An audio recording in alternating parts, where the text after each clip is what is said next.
Being the fastest is, in my opinion, not the right expression.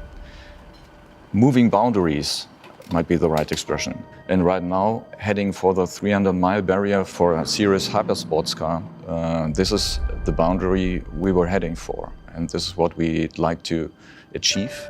The biggest challenge is to get the overall package right. So that means not only design, not only aerodynamics, not only engine, not only tires, is to get everything together and working in one car. The key was a good team, and it was easy to find these people within Bugatti. I think most people have been 150 miles an hour sometime during their life.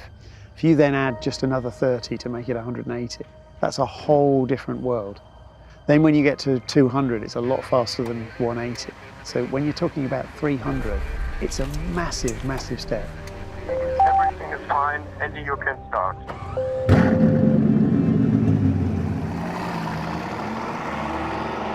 At that kind of speed, normally aeroplanes are flying in the air.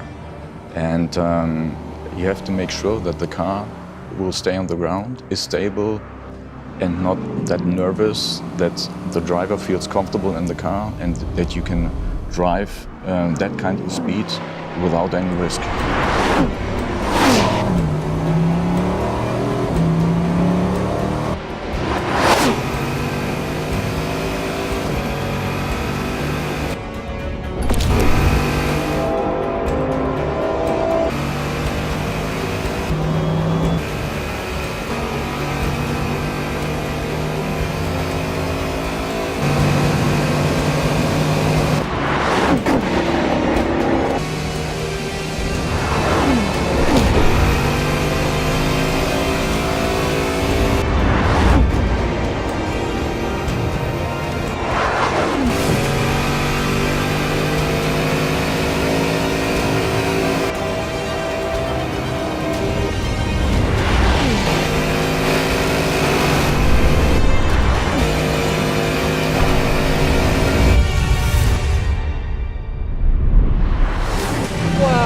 Guys, what a fantastic car. Dankeschön, grazie, merci. I can't thank you enough.